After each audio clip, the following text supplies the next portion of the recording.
Thank you very much for taking a few minutes, spending a little time with us this afternoon. I promise you, from the comments that we've received from people that have seen this webinar and have attended our live events, you're not going to be disappointed. As we stand here today, there's a lot of things happening. Many are not good things. And that being the case, we want to talk about some things that you can do today, not tomorrow. You can do these things today that will dramatically help you feel more comfortable, take a little charge of your financial future, control things a little bit. You know, we feel kind of out of control right now. We're always being told when we can shop and when we can go to church and what we can do and where we can do it. And again, I think that at the end of this, you'll be able to see that, hey, there are some things that you can control. By the way, some things that you should be controlling, but some things you better be controlling as we go forward. So again, this is our disclosure document. We are kind of a one-stop shop. We do everything. We prepare income taxes. We have an attorney on staff. We manage money. There's a lot of things we do that we're going to talk about, but mostly we're tax experts. The name of this particular seminar that we've developed is called, again, 3 Ways to Take Back Control. But here's another name I'd like you to think about with all of the Republicans and Democrats and all the things that are facing us here in the first part of this year. Please understand today, we're not going to be political. We're going to be mathematical. Let me repeat that. We're not going to be political today, because that's not going to help anybody. We're going to be mathematical today. And I think when you begin to see the math and you see how mathematics works, I think you're going to see things in a very, very different light. So let's get started. What are we trying to do today? First of all, basically, where are we right now here in the beginning parts of 2021? But more importantly, how did we get here? How did we end up here? Well, let's talk about that for just a second.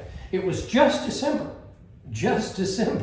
of the end of 2019, going into what we all hoped would be a great 2020, when one man walked into a hospital in Wuhan, China, a city of about 16 million people. You know, they all live kind of close together. One guy that had very unusual flu symptoms. And here we are, by March of 2020, the World Health Organization declared a worldwide pandemic. A pandemic that theoretically had the ability to destroy human lives all over the world, which of course is exactly what it's done. Just a few days later, after the World Health Organization, the WHO, made this incredible announcement, the stock market started dropping like a rock.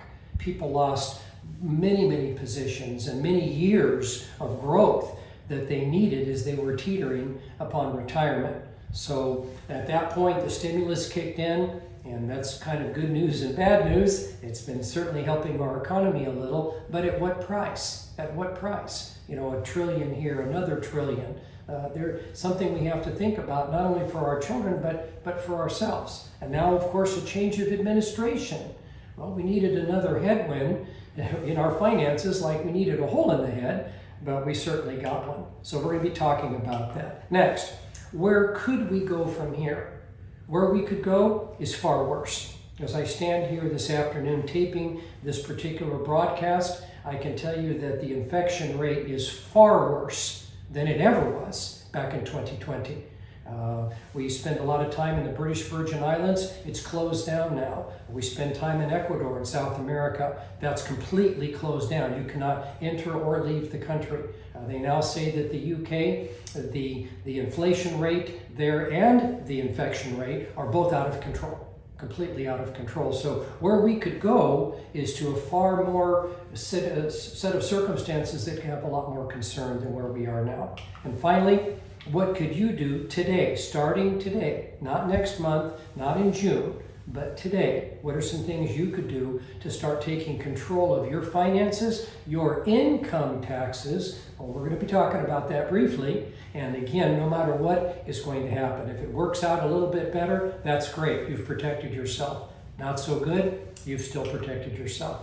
So again, back to the days following the World Health Organization declaring this a worldwide pandemic.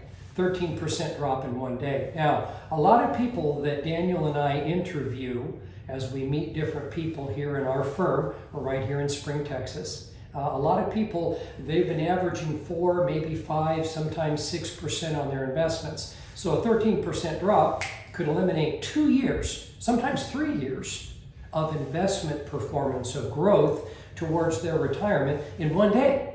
And by the way, we had a further drop again as we came along. The very next drop right after that was 30%. So again, if 5 and 6%, 13% was 1 or 2 years, a 30% drop set some clients that we've talked to back 5, 6, maybe 7 years. Right at the time that they're getting ready to retire, right at the moment when they were ready to really start enjoying all the hard work they've been doing all these years. So here we have basically a quick picture of 4 industries. Top left here, job loss is unprecedented. In fact, just a few weeks ago, we hit 965,000 people lost their job in 1 week. 965,000. And again, in the lower industry here, you see the picture of the airplane. The airlines have been decimated. Many of our clients are pilots and people that work for worked for the airlines. They don't work there any longer. So again, airlines aren't flying, bad for them. They're not using fuel, obviously. They're not using gasoline, petroleum. It's a mess. Upper right-hand corner, the hotel industry, I don't even have to talk about it. They're losing trillions of dollars a year. These large chains, no one's traveling. Certainly no one's going to go to a hotel. So again, very bad. And then finally, in the lower right-hand corner, small businesses. There aren't any left. I drive by here in Spring, Texas. We drive up and down different streets. Whole malls, whole corner and strip malls don't have a single tenant in there. Well, think about that. The people that own those buildings, that have mortgages, people that own rental houses. You know, there's a federal mandate now that you can't be evicted. So again, I don't want to paint an overly bad picture here, and I certainly don't want to concern you, but there are some things that are happening. But again, here's the good news as we go forward. There's some things that you can do about it. So the first thing we can do, starting right now, is the volatility index. You can begin to understand that there is a way to measure how much risk you have. It's not in calling somebody, maybe calling your broker, hey, do I have a lot of risk or do I have a little? There's an index called the volatility index. It's been around since 2000, and it measures how much volatility or how much risk there is in the market. In just a few minutes, we're going to offer you a document. We'll be happy to send it to you that's going to explain and give you a look at exactly how much risk you have in your portfolio. I would submit to you that's something you could do, that's something you should do, that's something that you better do. Because again, with times getting a little more difficult before they get better, people are going to lose a lot of money in the stock market. So again, you can see in a non-election year, obviously, the stock market is fairly volatile. Look at that election years. It goes up from an average of 19 to 80. That's a 400% increase. That's pretty rough. And by the way, I can tell you that volatility index right here in the beginning stages of 2021 is off the charts.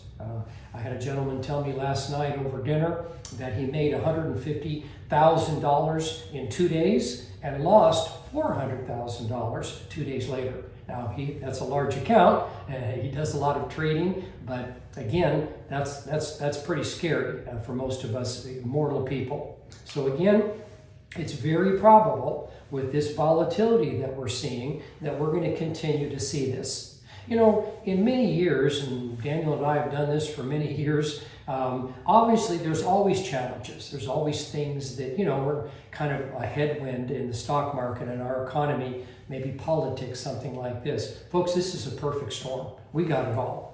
We have political issues, problems with China, a lot of different things are happening. And again, if not making a decision today, not making a decision is making a decision. You're making a decision to be subject to whatever's about to happen. When, listen, you could have taken control. There's some things that you could have done, common sense things you should have already done. And that's what we're going to be talking about today. So again, increased taxes, When Daniel and I were doing seminars before the COVID, we were visiting and talking to people in universities and colleges. We would ask everybody in the room, how many of you think that income taxes are going to go up dramatically in the future? Every hand went up. Now listen. Here's the next question. How many of you have done something about that? How many of you have taken action? How many of you have created a plan with a tax professional, someone that's an enrolled agent, a certified tax preparer, and really created a plan to reduce or even eliminate your income taxes in retirement? No one. So let me get this straight. You all think taxes are going to be worse. By the way, far worse now because of these stimulus packages. Oh my God, another $1.9 trillion. $1 trillion would go around the world several times, right?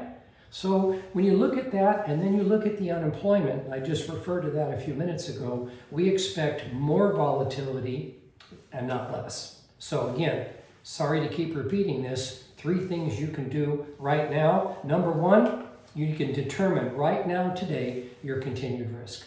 That's right, that's something you can do. That's within your power to do that. We have a document that we would be happy to produce for you. It's a neutral third-party document made by Morningstar, and it tells you exactly how much risk you have in your portfolio, how much risk there is in the S&P 500, and then how much risk there would be in a more conservative portfolio, something that might be safer and less volatile these days. We'd be happy to make that available to you here at the end of this broadcast. So again, we're going to bring in an old friend of ours here. As soon as I put him up on the screen, you're going to recognize him. Everybody does, Mr. Buffett.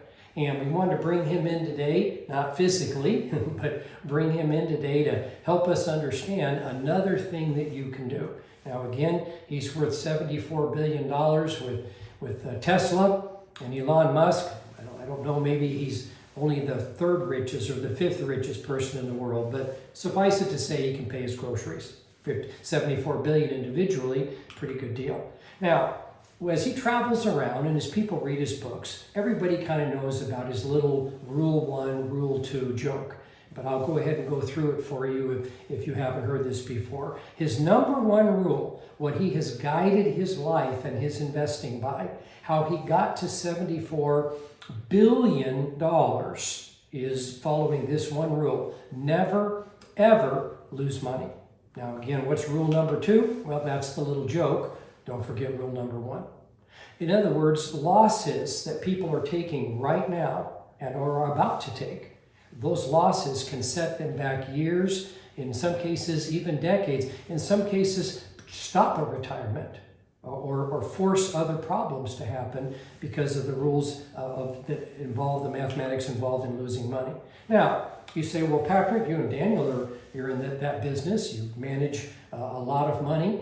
How did your clients happen? How did that work for them? Well, first of all, a couple of things began to happen we saw early on in the COVID.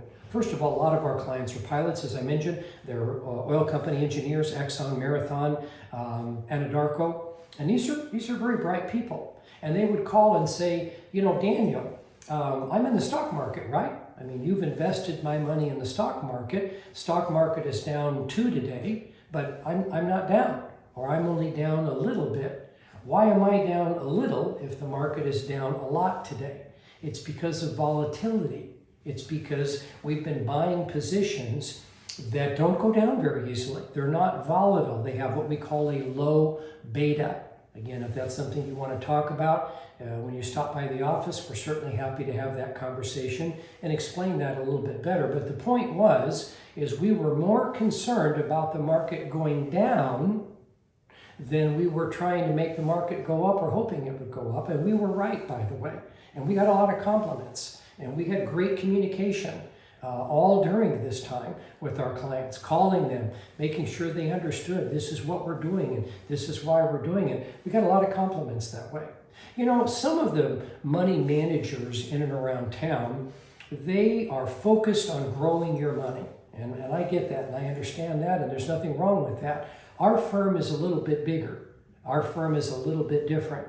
We are concerned with growth, but we're also concerned with how much tax you're going to pay on that money. So we're more of a retirement firm. In other words, there comes a point in the investment world, like these people, both of whom are retired, where you need to start thinking more about making the money last, retiring on the money, rather than just making it grow. And again, what are the tax consequences? So it made a big difference. Now, let me just show you very, very politely and very simply here a quick mathematical look. Remember, we talked about today, we're not going to be political, we're going to be mathematical. So let's say that we had $1 million in the stock market, right? And we lost 50% of that. Now, most of you, very quickly, if I asked you if the market went down 50%, how much would it have to go up for you to get even? We found over the many years that we've been doing this, most people would say 50%, right? Because the market went down 50%. Well, again, you've got $1 million. Again, you've got half the money remaining. Now, the market goes back up 50% because, again, you lost 50%. Well, wait a minute. That's not right, because if the market only went down 50% and it came back up 50%, wouldn't we have our $1 million back? No. Mathematics. Again, you're going to want to make sure that the people that you're getting instruction are tax experts, financial experts, and accounting experts, because that, we think, is what you're going to need going forward with this new administration. No, as you can see here, it would take 100%. If you only went down 50%, again, it would have to come back 100%. Now, here's a little trick question for you to think about, maybe between now and when you stop by. Remember I said a little while ago that the market dropped 30%? Well, we've just learned mathematically that if it went down 30%, it can't come back up 30% to get even. It has to come up 43%. Think about that. It only went down 30, it had to come back 43. And it had to do it very quickly, by the way. So once again, as you start looking at math, here's our next slide, and you look at how volatile. I mean, just look at this volatility. This is crazy. It looks like a saw. Up one, down the next. Up 1 week and down the next. I mean, so there's something you can do to change this. There's something you can do to control this. So remember, volatility is problem number one. Problem number two, politics. So once again, we're not going to talk about politics or politicians today. Everybody in the United States is entitled to their opinion, and I have mine, and I'm sure you have yours. But here's something I do want to introduce. A change of administration is always a problem. The stock market does not like administrations to change. It happens every 4 years, most of the time, but it can be a problem because of potentially higher taxes and stimulus and maybe a difference of opinion on the way that our government should be run. All I'm saying is there's a lot of uncertainty right now, and we needed more problems, more headwinds, more uncertainty than we needed a hole in the head. So, action number one, you're going to like this. Again, we're giving you a completely free risk analysis. In other words, it's not important if we think you have too much risk or if somebody else thinks you have enough risk. The important thing is that you understand how much risk you have. We have a very, very comprehensive risk analysis. This is something, again, we're offering you. Remember, we talked about that comparison a few moments ago. This is yet another document to really give you a look. Hey, is this the kind of risk that you want in your portfolio in the first quarters, the opening quarters of 2021? I can tell you from the people that we've already met and talked to, the answer is no. No, I don't want that much risk right now. I don't want that much risk with everything that's going on and the reinfection rate and all these kinds of things. So again, something you can do, you can order this risk analysis very quickly from us today. Number two, minimize future taxes wherever possible. Now, we talked about this a few minutes ago. We have this massive debt that, frankly, it's becoming difficult for the United States to make the interest payments, much less to start paying the debt down. By the way, you don't hear that much anymore, do you? We need to pay the debt down. What you hear about is it getting larger and larger and larger. We believe, as an accounting firm, we believe that taxes are going to go up dramatically. And I had a little lady that came up to me years ago, cute as she could be, and she said, Mr. Worley, she said, what are we going to do if income taxes go up dramatically? And I said, Miss Maple, we're going to pay them. That's right, we're going to pay them.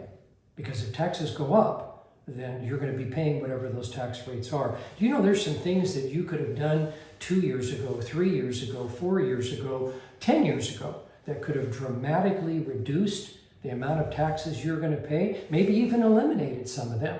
Have you talked to a net tax expert as your financial advisor? Made some suggestions that you start really giving this some thought? Well, probably not. So very briefly, let's talk about one of those ways, and then again, we can give you information to see what that would look like in your particular case. So let's talk about traditional IRAs and Roth IRAs. Very, very simple. In a traditional IRA, as you know, you don't pay the taxes right now. You don't pay the taxes in this month's paycheck. You're deciding to pay them further down the road. That's dangerous, because if you were going to pay the taxes today, you'd know how much the taxes would be, right? But you may not know how high or how bad the taxes might be in the future, so you're taking a chance. In a Roth IRA, you pay the taxes now, you're done. You pay the taxes one time, and then you never pay taxes on that money or the growth of that money again. I got to tell you, that's starting to look pretty good to people. So what we're saying to make this easier to understand is, here we have a bag of seed. Would you rather pay taxes now, a small amount of money, at a tax rate that you understand? Would you rather pay taxes on the seed, or would you rather pay taxes on the harvest? In other words, would you rather pay taxes on the $1,000 now, or would you rather wait until it's $10,000 or $15,000 after it's grown and grown and grown? Would you rather pay the taxes then? I don't think so. And yet that's what most people are doing. So again, taxes on the seed, taxes on the harvest. We'll take the seed concept every day. Now, you might be saying, well, Patrick, Daniel, it's too late. I already have this large IRA, or I'm too young, I'm too old. Well, none of that's true. The bottom line is with our experience and our software programs and our many certifications, we can show you exactly what that road would look like to get you into a point where we can dramatically reduce or even eliminate your taxes. Okay, so we've talked about two things you can start doing today. Okay, number two, complementary Roth conversion review. So again, we've been talking about the differences between a regular IRA and a Roth IRA.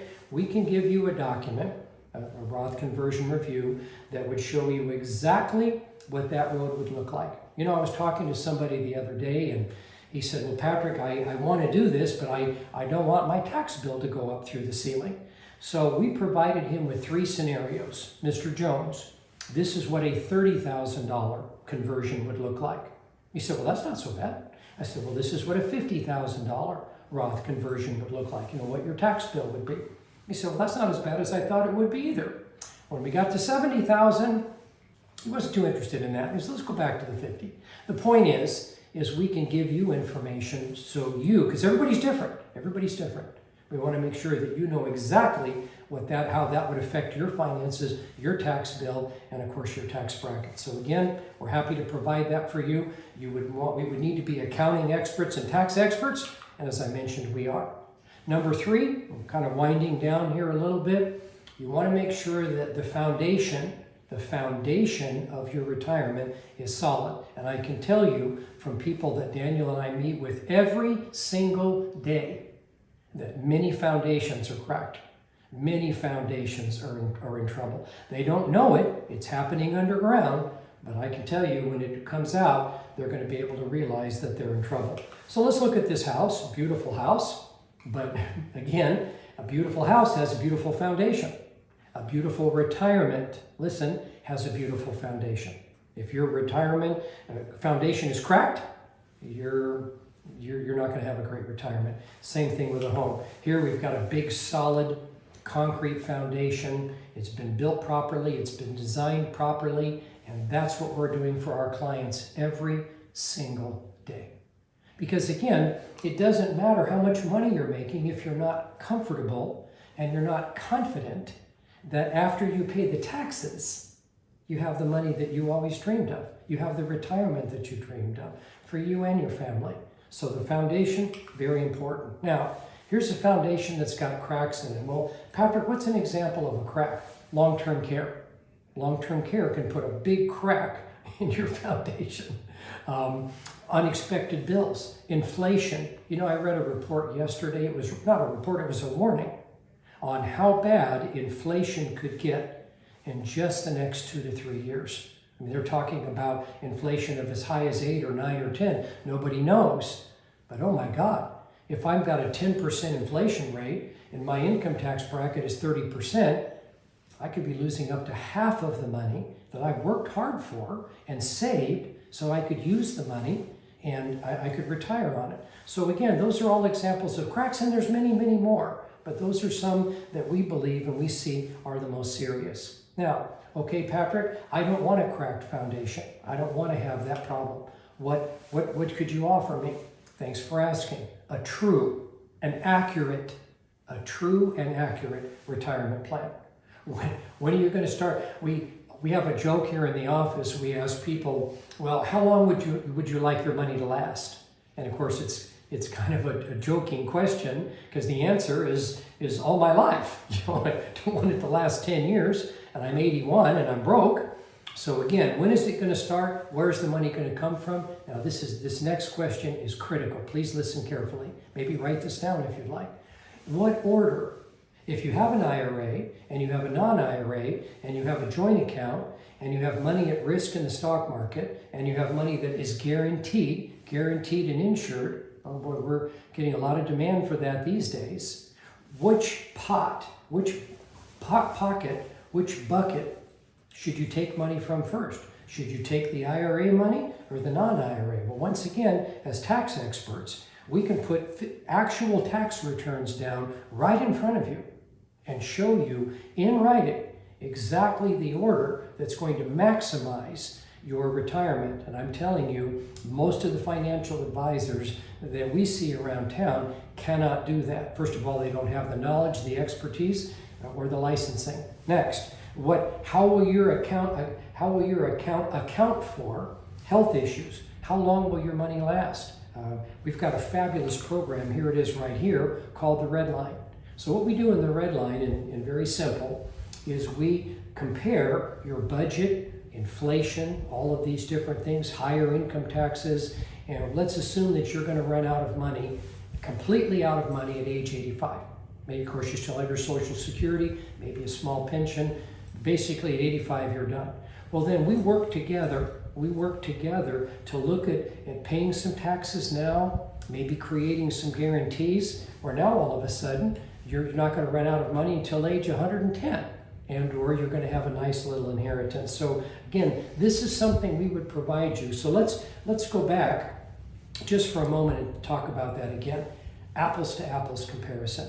How much risk are you dealing with? How is everybody else doing? How much money are they making? How are their accounts growing according to Morningstar? Number 2, a risk analysis, where we give you in writing exactly how much risk you have. And we haven't talked to a person, Daniel and I, all last year or this year, that wanted that much risk once they understood how much risk they had taken on. Folks, it's with the volatility and the things that are coming, please, again, these are some things you should do, these are some things you could do, and these are some things you better do, and you better get them done.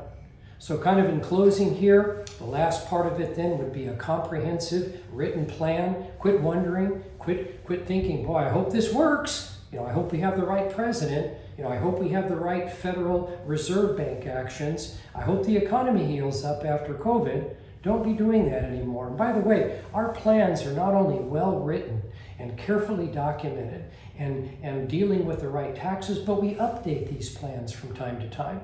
You know, we had people in January of 2020, and they had a good plan in January of 2020. By March, we had to make some changes. We had to move things around a little bit. Something unexpected happened. We had a lady the other day who lost her husband. That was we didn't expect that. We didn't think that was going to happen. Were we able to respond to that and protect her and make sure that her retirement was safe and guaranteed? We absolutely did. By the way, she walked into our offices, we have beautiful offices here, with a box, everything she owned, everything was in a box. I had met with her and her husband some years earlier, and he was always too busy to come in and get everything taken care of. He passed away of a massive heart attack, and here she was, little lonely gal with everything she owned in a box. Very wealthy, by the way. Office buildings, rent houses, all kinds of things, but she needed somebody that could speak all of those different languages, help her with the taxes, help her with her estate planning, deal with the finances, create a regular income for her, protect her, and again, reduce her tax bill, and we were able to do all of those things and more. So please don't let that happen to you. Please, sit down, let's get a second opinion, get your hands on information. Listen, you'll feel good, very good about making decisions to take action, to get some information that you need. So in closing, this is our new office building. We purchased this back in April of last year. It's a beautiful office. It's got a lot of great conveniences to it. And again, this is where we'd be meeting with you. We're right here on 7 Pines Drive in Spring. So again, that being the case, I think it's just a matter now of you thinking to yourself, what's the risk? What's the risk of getting some information? What's the risk of sitting down for 55 minutes over a cup of coffee, talking to a real live accountant, a real live tax expert about what's going on, looking at what financial issues might be? What would the risk of that be? Well, let's look at that backwards. What would the risk be if you don't do it? Would you be willing to invest 55 minutes of your busy day? We certainly would. We certainly would. We'd be willing to invest 55 minutes to bet that there's some things that need to happen and need to change and should have changed years ago. So once again, we're going to provide our contact information. Happy to sit down and visit with you. It would be a 55-minute appointment. There might be some things that you'd like to bring to have us have a look at or not. It doesn't matter. But in closing, please take action today. Please start doing something. Please don't just float along in 2021, because there's challenges coming that you have an opportunity to change at this time. And that opportunity obviously may change in the future. So don't let that happen.